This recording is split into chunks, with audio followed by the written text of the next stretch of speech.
किसान संगठनों के द्वारा करनाल नई अनाज मंडी में एक प्रोटेस्ट का कॉल है। एक महापंचायत बुलाई गई है और उसमें आज हमने इस संदर्भ में जो इनके मुख्य नेतागण थे उनसे बैठक की थी। उसमें इनकी तरफ से जो मांगे थी उस पर भी चर्चा हुई है और सरकार का जो स्टैंड था वो भी हमने इन पे बताया है। इनकी मुख्य मांगे ये थी कि जो लोग हैं जिनको 28 अगस्त को बस्ताडा टोल प्लाजा पे जो लाठीचार्ज हुआ था कानून तोड़ने की एवज में, हाईवे जाम करने की एवज में, उस लाठीचार्ज के जो घायल हैं उनको मुआवजा दिया जाए और एक किसान जिसकी ये कह रहे हैं कि अगले दिन हार्ट अटैक से मौत हो गई उसको भी मुआवजा मिले। इस संदर्भ में हमने उनको स्पष्ट बताया है कि ये सारे लोग जो है लॉ वायलेटर्स हैं, उन्होंने कानून तोड़ा है, हाईवे जाम किया है, जो किसी भी सूरत में मुआवजे के हकदार नहीं है। दूसरा इनका कहना था कि जो अधिकारी कर्मचारी हैं जिन्होंने लाठीचार्ज किया उनके खिलाफ सरकार कार्रवाई करे, तो वो भी हमने इनको स्पष्ट किया क्योंकि चूंकि स्वाभाविक सी बात है कि इन्होंने कानून तोड़ा, हाईवे जाम किया और हाईवे खुलवाने के लिए जो है मिनिमम बल प्रयोग जितना चाहिए था उतना किया है। तो इस प्रकार से इनकी कोई भी जो मांग है वो जस्टिफाइड नहीं है और इसीलिए हमने जब इनसे कन्वे किया तो इन्होंने अंत में इनका फैसला आया कि ये अपनी महापंचायत करेंगे। इस सिलसिले में मैं किसानों से जितने भी लोग यहाँ इकट्ठे होंगे उनसे आग्रह करूंगा, एक तो शांति व्यवस्था जरूर बना के रखें, जितनी भी गैदरिंग हो। इनकी जो कॉल है, इनका जो मांग है कि ये हाईवे जाम करेंगे या सेक्रेटरीट का घेराव करेंगे, वो प्रशासन किसी भी कीमत पे बर्दाश्त नहीं करेगा क्योंकि हाईवे बड़ा क्रिटिकल है। जो लोग मूव करते हैं उनके मूवमेंट को किसी भी तरीके से रिस्ट्रिक्ट नहीं किया जा सकता। इसी प्रकार सेक्रेटरीट में भी जो है जरूरतमंद लोग आते हैं तो कानूनी तौर पे बिल्कुल गलत है कि अगर इसका कोई घेराव करे। प्रशासन की पूरी तैयारियां हैं, हम किसी भी कीमत पे दोनों चीजें नहीं होने देंगे और इसके लिए चाहे जो हमें कार्रवाई करनी पड़ेगी, जो एक्शन लेना पड़ेगा वो लेंगे। लेकिन फिर भी किसान नेताओं से हमारी बात हुई है, मैं आगे उनसे आगे भी अपील करूंगा कि बातचीत, क्योंकि जो कोई भी इनकी समस्या उसका हल बातचीत से ही निकलना है, तो प्रशासन हमेशा बातचीत के लिए तैयार है। इनकी जो भी मांगे हैं, जायज मांगे हैं, वो हमारे सामने रखे और मुझे नहीं लगता इसमें कोई दिक्कत है। जो भी चीज जायज है, लीगल है, हमने इनको बताया है कि वो हम इनके लिए करने को तैयार हैं। लेकिन कोई गलत या इलीगल डिमांड करके और फिर उसके बाद अगर कोई फर्दर हाईवे जाम करने की बात करे या सेक्रेटरीट को घेराव की करने की बात करे तो वो हम किसी भी कीमत पे नहीं होने देंगे। साथ में जो ट्रैवल एडवाइजरी, क्योंकि एक चांस है हाईवे, बिल्कुल जो प्रशासन की पूरी तैयारी है जिसमें हमारी पुलिस है, बाहर जिलों की भी पुलिस है, पैरामिलिट्री फोर्स भी है, राइट कंट्रोल फोर्स वगैरह, जो भी हमारी तैयारी के लिए जितनी हमें पुलिस बल की आवश्यकता है वो संपूर्ण। जिला सचिवालय के आसपास बैंक है, प्राइवेट ऑफिस हैं, उनके लिए क्या निर्देश है? क्योंकि सभी लोगों के फोन आ रहे हैं कि प्राइवेट ऑफिस सभी एससीओ से बंद रखें, शोरूम बंद रखें। देखिए, किसी को भी परेशान होने की आवश्यकता नहीं है। जैसे मैंने कहा, नेशनल हाईवे भी चालू रखा जाएगा और सेक्रेटरीट की का जो कार्य है वो भी चालू रखा जाएगा। किसी को भी हम कानून अपने हाथ में लेने की इजाजत नहीं देंगे। अगर कोई कोशिश करता है तो उसको सख्ती से नहीं। आप कुछ एक बार एसपी साहब एक बार ब्रीफिंग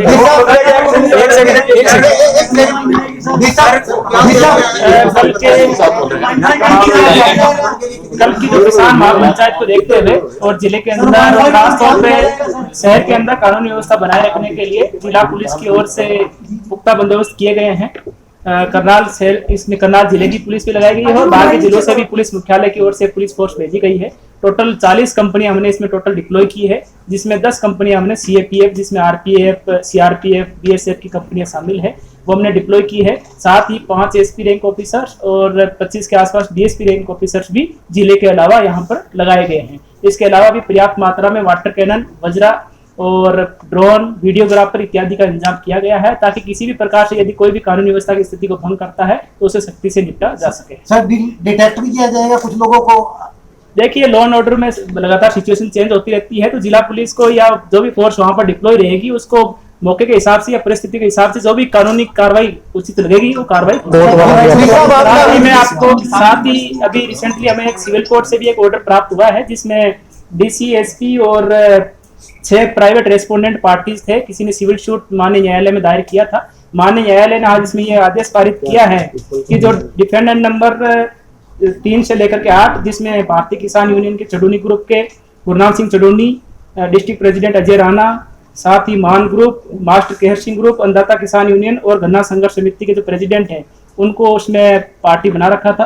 तो उसमें माननीय न्यायालय ने यह आदेश दिया है कि जो रेस्पोंडेंट नंबर 3 से जो 8 हैं वो किसी भी प्रकार से नेशनल हाईवे, स्टेट हाईवे में बाधा नहीं पहुंचाएंगे, साथ ही ना ही किसी प्रकार से गवर्नमेंट या जो पब्लिक बिल्डिंग्स है उनकी फंक्शनिंग में किसी प्रकार से बाधा पहुंचाएंगे। उन्होंने माननीय न्यायालय ने उनको रेस्ट्रेन किया है और साथ ही जो डिफेंडेंट नंबर 1 और 2 है डीसीओ एंड एसपी, उनको ये आदेश किया है कि यदि वो पीसफुल प्रोटेस्ट करना चाहें तो उसके लिए कोई एक जगह ईयरमार्क कर दे जहां पर वो अपना पीसफुल प्रोटेस्ट। न्यायालय से भी एक आदेश आया है जिसमें ये कहा गया है कि अगर प्रोटेस्टर्स को धरना साइट की कोई आवश्यकता है तो वो अपनी रिक्वेस्ट कर सकते हैं और प्रशासन उनको पीसफुल धरने के लिए जगह दे सकता है। तो इस तरह की अभी तक बात सामने नहीं आई है। अगर उनकी तरफ से कोई बात आती है तो न्यायालय के आदेश अनुसार उस पर विचार किया जाएगा। मैं मीडिया साथियों से भी आग्रह करूंगा, क्योंकि लॉ एंड ऑर्डर की सिचुएशन है, व्यवस्था है और काफी डेलिकेट सिचुएशंस होती हैं। ऐसे में जिम्मेदारी पूर्वक रिपोर्टिंग मीडिया के तरफ से हो, चाहे वो प्रिंट मीडिया हो, इलेक्ट्रॉनिक मीडिया हो, सोशल मीडिया हो, क्योंकि ये जो मामले इतने डेलिकेट होते हैं कि एक भी फॉल्स न्यूज या रूमर्स जो है वो सारी सिचुएशन को खराब कर सकते हैं। इसलिए मीडिया के आज करनाल के सभी रेस्पॉन्सिबल साथी यहाँ पे आए हुए हैं। मेरा आप सबसे आग्रह रहेगा कि कोई भी रूमर्स ना चलाएं और लाइव कवरेज के चक्कर में कई बार हम जो है इस तरह की इंफॉर्मेशन लोगों में देते हैं जिससे लोगों की भावनाएं आहत हो सकती हैं। तो वेरीफाई करने के बाद ही, प्रशासन से वेरीफाई करने के बाद ही, या जिस भी सोर्स से जिसको जो आपको ठीक लगे उससे वेरीफाई करने के बाद ही सूचनाएं चलाएं, ताकि लोग आवेश में आकर के लॉ एंड ऑर्डर तोड़ने संबंधी कोई कदम ना उठाएं। जिला सचिवालय के आसपास जो प्राइवेट ऑफिस है उसमें काफी लड़कियां भी आती हैं, लड़के भी आते हैं, तो इतना सब रश हो जाएगा तो उसमें दिक्कत आ सकती है आने जाने में। तो देखिए, मैं रिक्वेस्ट करूंगा कि जरूरत ना हो तो ना ही खोले हो। बिल्कुल, जितने भी ग्रुप्स हैं, चाहे वो कमर्शियल ग्रुप्स हैं, इंस्टीट्यूशंस हैं जो सेक्रेटरीट के आसपास के हों, अगर आपको बहुत आवश्यक ना हो तो आप कल के लिए बंद रख सकते हैं, क्योंकि उसमें आपके एम्प्लॉइज को कहीं ना कहीं इनकन्वीनियंस हो सकती है। लेकिन मैं स्पष्ट कर दूं कि किसी भी तरीके से प्रशासन की पूरा प्रयास है कि किसी भी तरीके से लोगों को किसी तरीके से परेशान नहीं जो लोग कैथल से काचवा रोड से आएंगे, मतलब वहां पर डंपर रहेंगे, सबकी मूवमेंट चालू रहेगी, सबकी मूवमेंट्स चालू रहेगी, सारे स्कूल्स खुले रहेंगे। इस प्रकार का कोई भी जो है आदेश या किसी डायरेक्शंस प्रशासन के द्वारा नहीं दी गई हैं। अगर समय रहते आगे कुछ इस तरह की डायरेक्शंस आती हैं तो हम जो हमारा पब्लिक रिलेशंस डिपार्टमेंट है उसके थ्रू समुचित रूप से प्रेस नोट सभी मीडिया के साथियों को दिलवाएंगे और प्रशासन के जो सोशल मीडिया साइट्स और जो ट्विटर और फेसबुक अकाउंट्स है वहां पे किसानों की मांगों में से एक मांग मांगी गई है, उनकी पत्नी को नौकरी देने के बाद प्रशासन से मीटिंग के बाद गुरनाम सिंह चड्डूनी ने बोला है कि अगर उनको आगे नहीं आने दिया गया तो वो बैरिकेडिंग तोड़ के आगे आएंगे। कोई भी कानून तोड़ेगा तो उस पे उसको कानून को सख्त तोड़ने वाले को सख्ती से नोटिस डाइवर्ट किए गए जो इमरजेंसी व्हीकल एम्बुलेंस है उनको कहां से क्या भेजा जाएगा? जो इमरजेंसी व्हीकल्स हैं वो अगर सीधे रास्ते से आना चाहते हैं बिल्कुल आए। जैसा हमने कहा, हम हाईवे की कार्रवाई किसी भी कीमत पे नहीं रोकने देंगे। फिर भी 1% चांसेस हैं कुछ समय के लिए, अगर पुलिस फोर्स और प्रदर्शनकारियों में झड़प होती है तो हो सकता है हाईवे कुछ समय के लिए बंद रहे। इसलिए एडवाइजरी के तौर पे हमने रूट डाइवर्जेंस की, क्योंकि जो कोई भी इनकी समस्या उसका हल बातचीत से ही निकलना है। तो प्रशासन हमेशा बातचीत के लिए तैयार है। इनकी जो भी मांगे हैं, जायज मांगे हैं, वो हमारे सामने रखे और मुझे नहीं लगता इसमें कोई दिक्कत है। जो भी चीज जायज है, लीगल है, हमने इनको बताया है कि वो हम इनके लिए करने को तैयार हैं। लेकिन कोई गलत या इलीगल डिमांड करके और फिर उसके बाद अगर कोई फर्दर हाईवे जाम करने की बात करे या सेक्रेटरीट को घेराव की करने की बात करे तो वो हम किसी भी कीमत पे नहीं होने देंगे।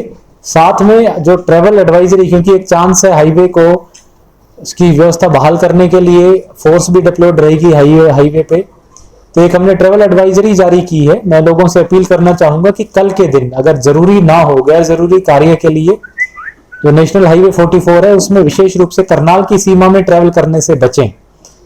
और अगर फिर भी किसी को जरूरत पड़ती है ट्रेवल करने के लिए तो हमने एडवाइजरी में विस्तृत रूप से आज, जो कि लगभग सभी प्रिंट मीडिया के न्यूज़पेपर्स में भी छपा है, कल सोशल मीडिया पे भी हमने जारी किया था, तो हमने ऑल्टरनेटिव रूट्स प्लान करके बताए हैं। उन ऑल्टरनेटिव रूट्स को लें ताकि हाईवे पे इन केस आवाजाही किसी वजह से बाधित होती है तो लोगों को दिक्कतें ना आए। साथ ही मैं शहर वासियों से भी आग्रह करूंगा, करनाल के जिला के रहने वाले लोग हैं, किसी भी तरीके से किसी को भी डरने की या परेशान होने की आवश्यकता नहीं है। प्रशासन की ये पूरी तरह से मुस्तैद है और हमारी पूरा प्रयास रहेगा कि किसी भी तरह की जो कोई इलीगल घटना है उसको हम बिल्कुल नहीं होने देंगे और इसको सख्ती से निपटेंगे। तो रैपिड एक्शन फोर्स और बीएसएफ बुला ली गई। धारा 144 हमने कल के लिए लगाई है। इसमें जो भी 5 या 5 से अधिक लोग जो कानून तोड़ने की इच्छा से इकट्ठे होंगे या कोई वेपन जैसे लाठी भाला वगैरह लेकर के इकट्ठा होंगे, उनके गैदरिंग पे प्रतिबंध है और अगर इस तरीके से कोई करता है तो उसके खिलाफ कानूनी कार्रवाई रैपिड एक्शन फोर्स और बीएसएफ बुला ली गई है। बिल्कुल, चाहे लाइसेंस्ड हो या गैर लाइसेंस्ड हो, अगर 5 या 5 से ज्यादा लोग इकट्ठे होते हैं तो उनको उसको कल के लिए प्रतिबंधित